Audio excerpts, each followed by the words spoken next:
well, here we are in part 2 of my commentary. Well, my commentary on part 2 of How the Witch Doctor Stole Christmas. Yeah, it's kind of interesting how my cat gets in there. I guess she just wanted to star in the movie, so I just decided to let her walk in there. Yeah. Yeah, I really don't know why I decided to have Witch Doctor ask my cat to join. Even though I really doubt that she was even supposed to be in the movie originally. And that she just decided to walk on screen, like how my cats tried walking in front of the camera when I was doing my earlier reviews, such as like during my my Wave 2 Breakout Series reviews that I did in summer of 2012. Though sometimes they would crawl, well, Esme, the cat in the video, would at least crawl behind the blankets, and some people asked, what's that thing behind the blankets? And I would explain to them my cat, because my cat likes to go behind blankets. Though it is quite interesting how Jang Bricks, who was at this point called Lego Jang, didn't have any pets or animals interfering with him. I really don't know if he even has any pets or animals in his house. We never see any on screen, and he's never said that he's had any or didn't have any.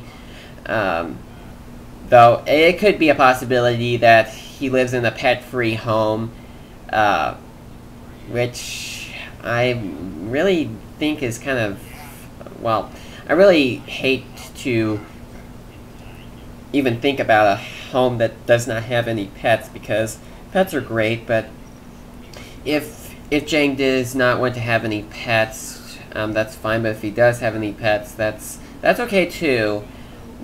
But if he does have any pets, I suppose he does a really good job at keeping them from interfering when he's making the videos, like maybe just closing the door to the room that he does his reviews in so that his animals can't even get into the room. Oh, yeah, I guess Stranius was kind of training to prove that he could be a good henchman to Witch Doctor.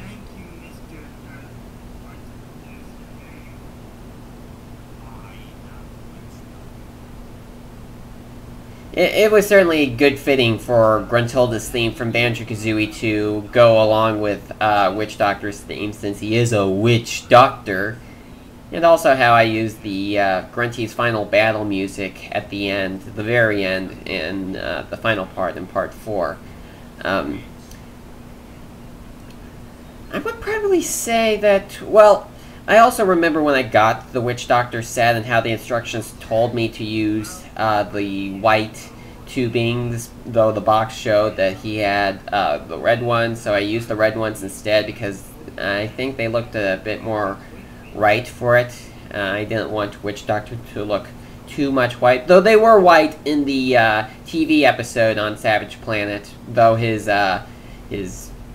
main body was black, which I kind of thought was a bit strange how they didn't make Witch Doctor look entirely like the set. I kind of prefer the characters to look like the sets, like maybe by the fact that in the TV episodes the brains were not the same colors as they were as the sets, except when they were on bodies.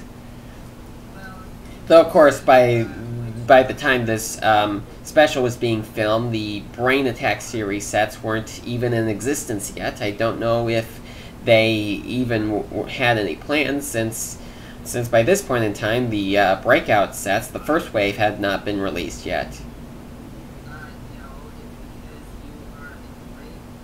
Yeah, and I also remember Spectre 2.0, a mock that Jang made. He reviewed as if it was a real set, revealing at the end that it was a mock. I kind of knew that it was a mock the whole time, based upon the fact that, well, I guess I read some of the comments that people posted before finishing the video, saying you tricked us, you certainly fooled us. But I guess I could also have stated that it was a mock based upon the fact that the parts they used on his weapon pieces were the older style, which were retired at the end of 2007. Though, I also remember how I did not use the black, gunmetal gray parts for Spectre originally, since since Hero Recon Team did not have those gunmetal gray pieces, so I had to substitute with black. Though I have since then substituted with, I did eventually make my Spectre 2.0 look just like Jane Brix's version of Spectre, and I think it looks a lot better than that.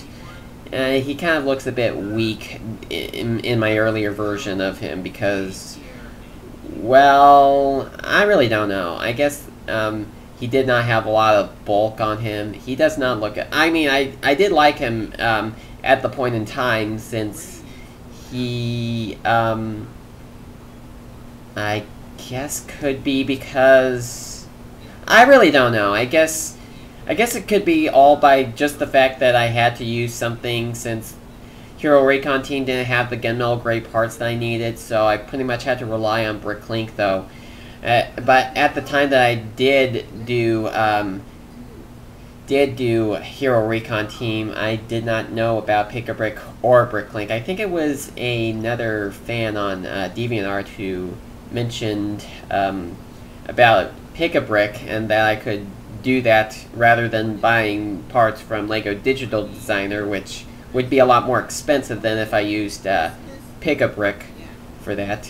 And I certainly used Pick-a-Brick a lot upon discovering it, so by buying new parts for my hero mocks. Yeah, it is quite generic how Chris Mass is still a few hours young at this point in time. And, well, probably would also say, I really don't know why I decided to also create a couple more of Jang's hero mocks, such as Alba 2.0 and Blanco 1.9 and a couple of others. I guess they just looked very cool. A couple of people have also been kind of complaining that I've been copying him, but those comments are very annoying. Besides, they're mocks. I mean, anybody can build them. Jang does not mind other people building his creations. I would not mind people building my own creations, because people have done it. They've done their own versions of Chris Mass, even if they did not look completely like my original version. But their versions were pretty good, and some people would probably complain by the fact that Blanco's Hero Core in this special is not sticking out, because at that point in time I really did not like the fact that the core was sticking out like that. But I eventually decided to have it be sticking out after Jang did his Racers video showing a smaller version of Blanco. Yeah, it is quite interesting how Blanco seems to be built from multiple different parts, and like just being unusually built.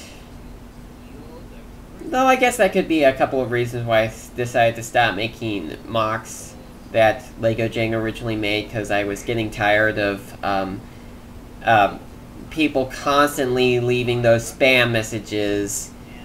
Though I did put up things in my video descriptions telling them, don't post these comments, I'll just delete them if you do.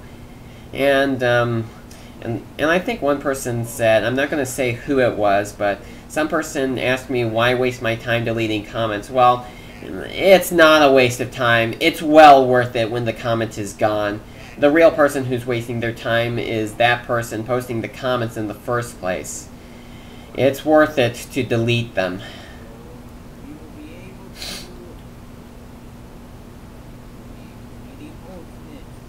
Yeah, I think the whole lines with Witch Doctor and Stronius in this little movie, I guess I took some inspiration from Banjo Boy 123's plush movie, having Zim be the ultimate villain and Pooh Bear being his henchman, which is quite unusual for a character who is not even meant to be evil to fill in the role of being evil. But Then again, they're plushes, and I guess they don't always have the same personality as the characters that they were based upon. Though, I did try to stick to the original personalities of these two characters as much as possible, such as having Witch Doctor steal the Christmas tree power to try to become even stronger. So I guess doing that would have made it be a lot more difficult to be stopped than on Savage Planet. Though he was stopped on Savage Planet before in the Savage Planet episode.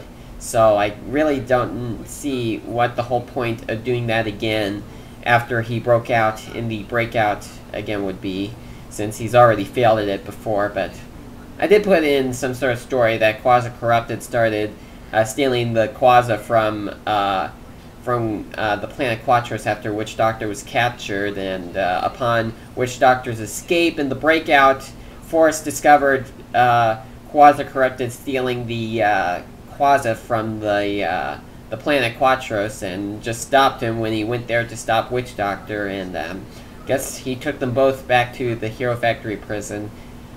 Though Quasar Corrupted was going to be examined to see if it was possible to get him returned back to normal, but they did discover that he was beyond being reverted back to normal. The Quasar certainly permanently damaged him from his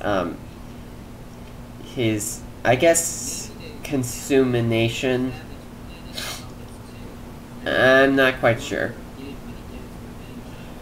Yeah, I certainly like how I had the creatures from the planet Quatros help fight the heroes, even though they fought the heroes in Savage Planet. Though it wasn't their fault, it was the Witch Doctor who was controlling them with the power of Quasar. So, well, I really don't know what I should say about this point in the in this part of the video. I may explain more when I do my commentary on part 3.